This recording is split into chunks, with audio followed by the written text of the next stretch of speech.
Hi everyone, welcome to my channel.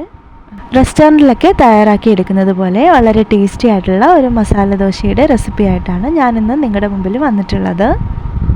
നന്നായിട്ട് മൊരിഞ്ഞ് നല്ല tasty ആയിട്ടുള്ള മസാല ദോശ തയ്യാറാക്കിയെടുക്കുന്നതിന് വേണ്ടിയിട്ട് എന്തൊക്കെയാണ് വേണ്ടതെന്ന് നോക്കാം.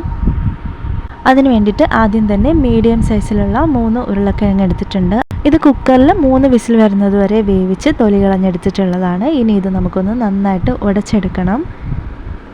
ഇതിപ്പോൾ ഞാൻ ഉരുളക്കിഴങ്ങ് നന്നായിട്ട് ഉടച്ച് മാറ്റി വെച്ചിട്ടുണ്ട്. കൂടെ തന്നെ കുറച്ച് വെജിറ്റബിൾസ് കൂടെ എടുത്ത് വെച്ചിട്ടുണ്ട്.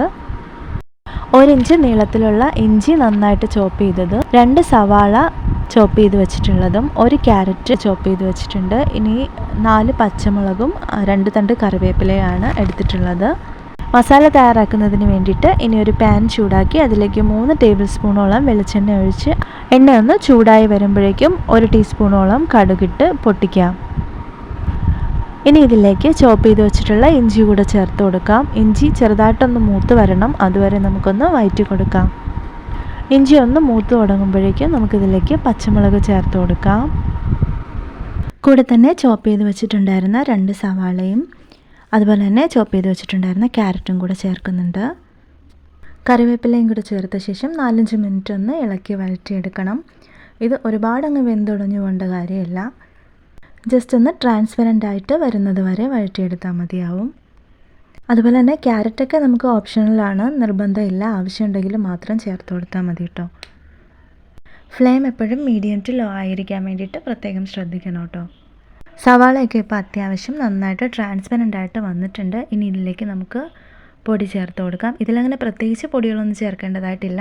1/2 ടീസ്പൂൺ മഞ്ഞൾപ്പൊടിയും കൂടെ ചേർത്ത് അതിൻ്റെ റോ സ്മെല്ലൊന്ന് മാറി വരുന്നത് വരെ നന്നായിട്ടൊന്ന് വഴറ്റിയെടുക്കാം. ശേഷം ഇതിലേക്ക് പാകത്തിന് ഉപ്പും വെള്ളവുമാണ് ചേർത്ത് കൊടുക്കേണ്ടത്.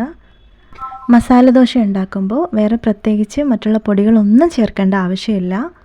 ഇങ്ങനെ തന്നെ ചെയ്തെടുക്കുകയാണെന്നുണ്ടെങ്കിൽ നമ്മൾ കടയിൽ നിന്ന് മേടിക്കുന്ന അതേ കറക്റ്റായിട്ടുള്ള മസാല ദോശ, നല്ല പെർഫെക്റ്റ് ആയിട്ടുള്ള മസാല ദോശ തന്നെ നമുക്ക് കിട്ടും. ഇങ്ങനെ ഇതുവരെ മസാല പ്രിപ്പയർ ചെയ്തെടുത്തിട്ടില്ലാത്തവരുണ്ടെങ്കിൽ ഇങ്ങനെ തന്നെ ഒന്ന് ചെയ്ത് നോക്കൂ കേട്ടോ. നല്ല പെർഫെക്റ്റ് ആയിട്ടുള്ള മസാല ദോശയുടെ കൂട്ട് തന്നെ കിട്ടും. ഇനി ഇതിലേക്ക് ഒരു 1/4 കപ്പോളം വെള്ളം ചേർത്ത് കൊടുക്കാം. അത് നന്നായിട്ടൊന്ന് തിളച്ച് വരട്ടെ. ആ സമയം നമുക്കിതിലേക്ക് പാകത്തിന് ഉപ്പ് ചേർത്ത് കൊടുക്കണം.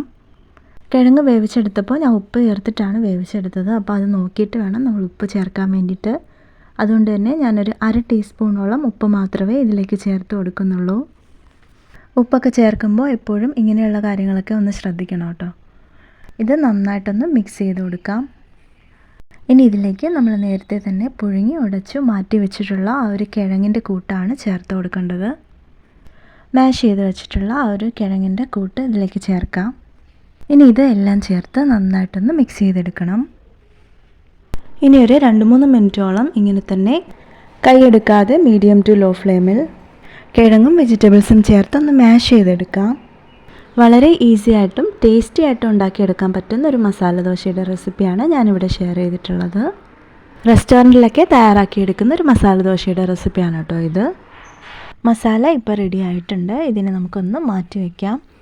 ദോശക്കല്ല് അടുപ്പിൽ ഞാൻ വെച്ചിട്ടുണ്ട്, അതൊന്ന് ചൂടായി വരട്ടെ.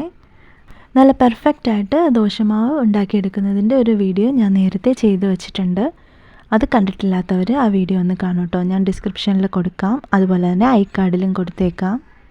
പാനിൽ ഓയിൽ സ്പ്രെഡ് ചെയ്ത് കൊടുത്തിട്ടുണ്ട്. ഇനി ഒരു വലിയ സ്പൂണിൽ മാവ് വട്ടത്തിൽ കനം കുറച്ച് നന്നായിട്ട് പേപ്പർ പോലെ പരത്തിയെടുക്കണം കേട്ടോ.